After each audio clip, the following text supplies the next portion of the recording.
Abonnez-vous sur notre chaîne YouTube Kadhafi Moumoudi pour ne rien manquer. Eh bien, simplement le mot congolité rappelle l'ivoirité. Et si les Congolais utilisent ce vocable, ce n'est pas par hasard. C'est parce que l'ivoirité a mis la Côte d'Ivoire, ce grand pays, à feu et à sang. Et la congolité risque de conduire également la République démocratique du Congo à feu et à sang, et personne ne le veut. Donc cette proposition de loi est totalement incongrue. Nous considérons qu'elle conduit le pays vers de grands désordres parce qu'elle veut exclure une partie de la communauté congolaise. Et on ne peut pas revenir sur des acquis qui sont gravés dans la Constitution. Vous aimeriez certainement que je parle de Moïse Katumbi, dont on cite souvent le nom parce qu'il serait la cible principale. Moïse Katumbi ne s'est jamais battu pour son propre destin personnel. Il se bat parce qu'il a une grande idée de la République démocratique du Congo, et cette idée est reprise dans la Constitution. Et dans l'article 13 de la Constitution, il est dit que personne ne peut être victime d'une discrimination de quelque nature qu'elle soit, basée sur ses origines, sa race, sa religion.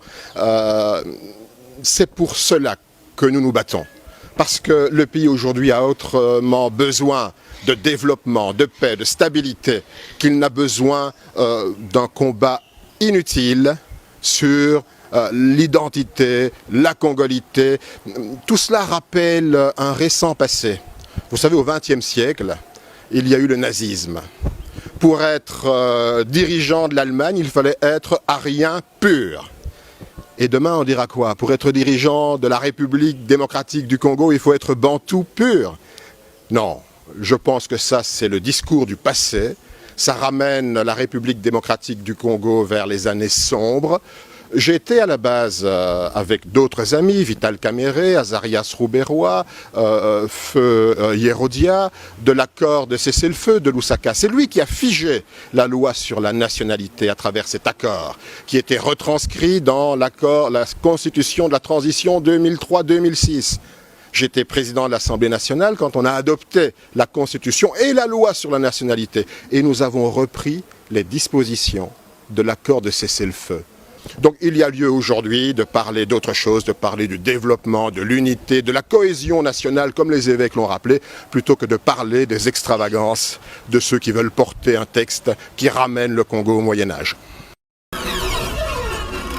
Abonnez-vous sur notre chaîne YouTube Kadhafi Moumoudi pour ne rien manquer.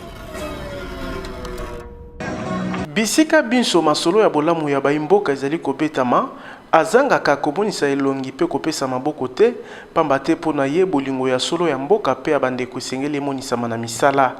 Samedi 10 juillet oyo mokonzi ya PSSD Basile Olongo Pongo asili koinaugurer centre de médecine physique ya Yambo na commune ya Masina oyo kosunga bakino babikaka na chango pe bipai na bipai ya kobikisa babokono ndakisa AVC pe misusu.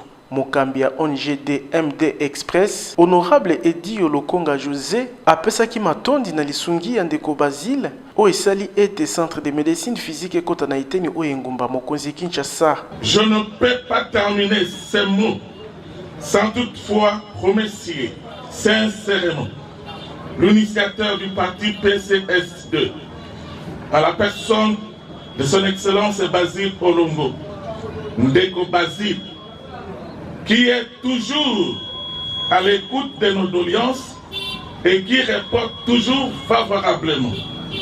Ainsi, Yambo ya kokata ribon symbolique pe kotambola na ba différentes salles pour na visiter Bisaleli, vice-premier ministre intérieur et sécurité ya Kala, initiateur ya ONG les amis de Ndeko Basile oyo etalisa bokasi nango na mambia bokolongono ya nzoto na ngumba mokonzi Kinshasa na nzela ya ba campagne ya ndenge na ndenge. Apesaki longonia na makanisi honorable Edi Olokonga José ya kokela l'hôpital ya lenge oyo na Masina Pascal po ete bandeko basungama. Honorable Ediro José azali oyo esengeli tobondela mingi pona ye na kosenga atelema te ba cameraman boye ba kozwa ye malamu au kitisa muke masque na yo, voilà aussi au sali yango po botala ye vraiment tobetela ndeko na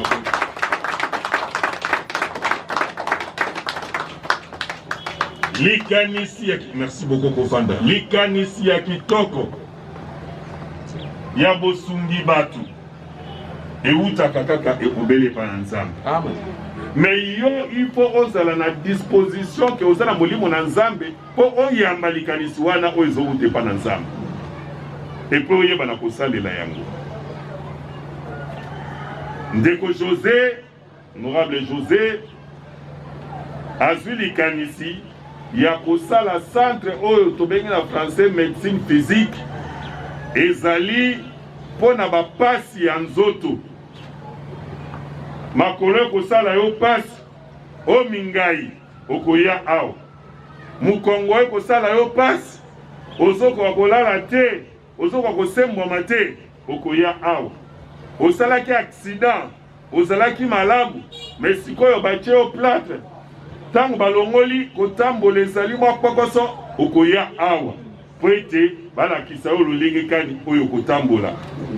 Osalaki tension osali AVC paralysé sikoyo esengeli loboko ezonga malamu lokolo ezonga malamu munoko esembwama malamu okoya awa. Ozali mobali nzoto elembi ozali lisusu malamu te matata kuna boye na ndaku okoya awa po bayoka yo babongisa yo.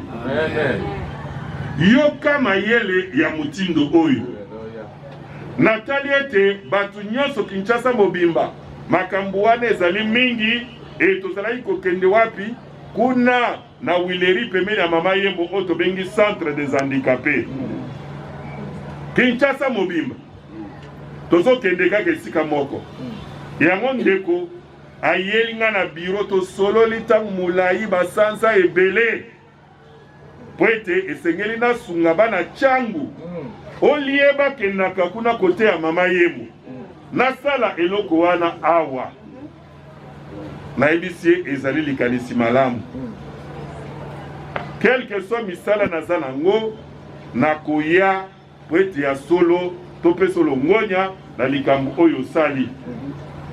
Bayebanso bazolanda biso bakopesa adresse ya oyo esika ozala makoki ya kosunga ye sunga. Baninga mosusu basali babar baninga mosusu basali barestaurant bamosusu basali badepo ya koteka mai to ya koteka basima. Ndeko oyo akamati misolo na ye ayebi na kosala l'hôpital oyo alolenge oyo ete ya solo biso nyonso na kimobange na biso nzoto ekosala pasi mukongo ekosala pasi olamuki makolo mingai mapeka boye esika oyo esengeli oya po babongisa yo bapeso bakisi yango oyo yango wana biso baso ndeko alobi ya solo ke na mikakatano ebele amisali sacrifice ete lelo tokoma na esika oyo tokomi lokola bandi na muke biso nyonso tokanisa ye tobondelaka mpe mpo na ye po ete emonani ke soki azwi misolo ebele akosala mpe ya monene. Alors toyeba na kosunga ye nde nalobaki na pasteur tokobaka kobondela mpo na tata oyo aza na makanisi ya boye akoki kozwa misolo oyo asombi nango mutuka asali nango oyo baninga bususu bilenge lokola ye bakoki kosala malobi nakanisa bacompatriote ya changu omoni makambo oyo biso tolingi kosala. C'est pourquoi tolingi makambo ya koloba boye te kaka na libako oyo bazi lolongo abwaki mbela kolobaka ete campagne lipaso yo fele ekofungwama le 20 juillet mozali koya wapi alaki kosala 26 000 congolais lipaso yo fele nabengaki lelo parmi ba docteur oyo baza na nga nabengaki bango mibale ba docteur botelema nano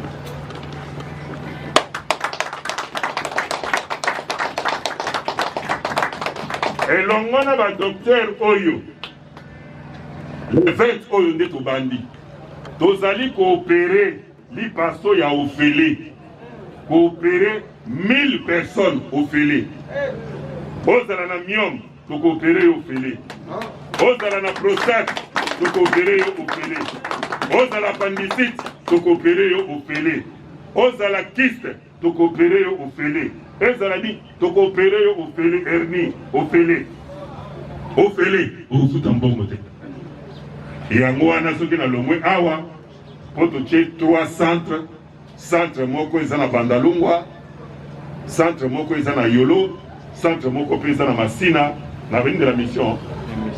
Soki na longwe awa, nazo kende place wana, na kende kota. Omoni oyo tozosala, na makoki na misolo oya biso, tolobete ya solo, topere, lipaso yofele, boyebi combien ça coûte.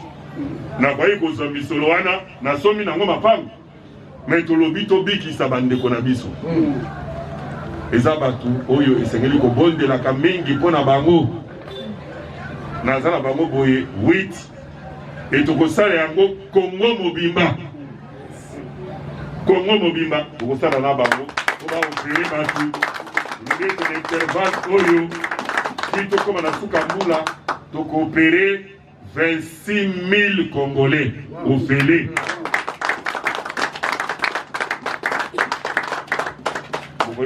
Docteur, vraiment merci mingi pour monopoliser malobate.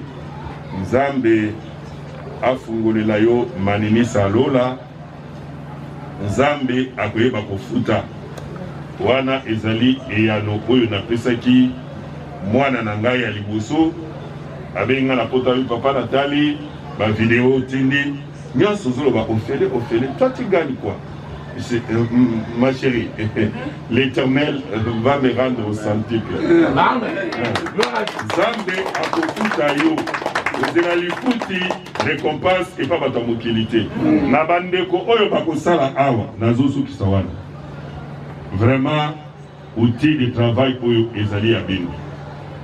Boyamba batu na bolingo. Boto sabatu boyebi ke mutu azoya awa aza malade. Mutu oyo aza na pasi aperdaka contrôle kugangi na iti.